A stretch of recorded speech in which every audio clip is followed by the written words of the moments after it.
Good evening and welcome to the Channel Studios here in London with your international news around the world in 5. Funerals have been held for 6 Palestinians killed in a major Israeli raid against a militant group in the occupied West Bank in one of the biggest operations in months. Hundreds thronged the streets of Nablus in the West Bank, chanting as the bodies of those who were killed were carried. Shots were fired in the air in protest at their killing.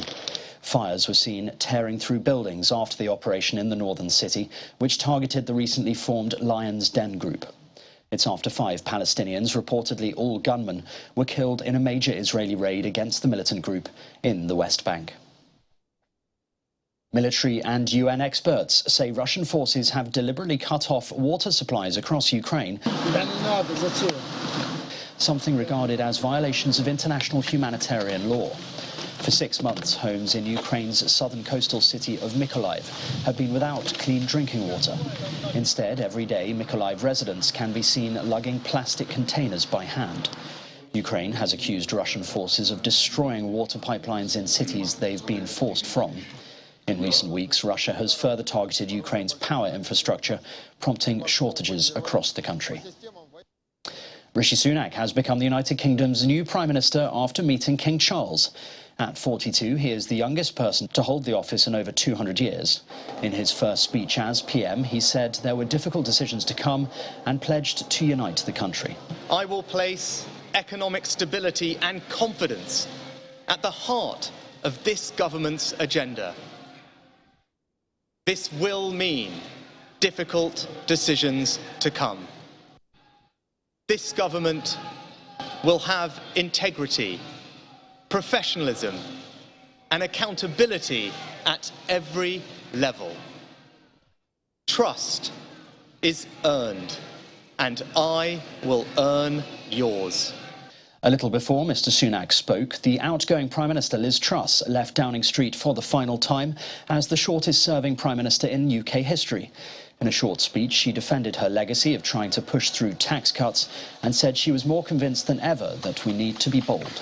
We simply cannot afford to be a low-growth country where the government takes up an increasing share of our national wealth and where there are huge divides between different parts of our country. Democracies must be able to deliver for their own people. We must be able to outcompete autocratic regimes where power lies in the hands of a few. And now more than ever, we must support Ukraine in their brave fight against Putin's aggression.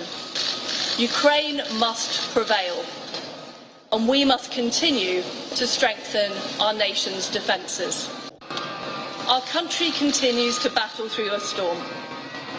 But I believe in Britain. I believe in the British people, and I know that brighter days lie ahead. Thank you. Negotiators for the Ethiopian government and regional forces from Tigre have met for the first formal peace talks since war broke out 2 years ago. The talks, mediated by the African Union, were shrouded in secrecy but took place in the South African capital Pretoria. It comes after the Ethiopian military and their allies, who include troops from neighbouring Eritrea, captured several large towns in Tigray over the past week. The conflict has killed thousands, displaced millions, and left hundreds of thousands on the brink of famine. South Africa wishes the facilitation team well and hopes the talks will proceed constructively and result in a successful outcome that leads to lasting peace for all the people of our dear sister country, Ethiopia.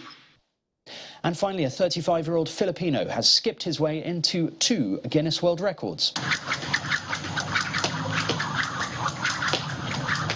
Ryan Alonso achieved his latest feat in July, and Guinness in October certified him as having consecutively completed 3,731 jump rope crossovers, which are done by crossing the arms in and out while rotating the rope around the body.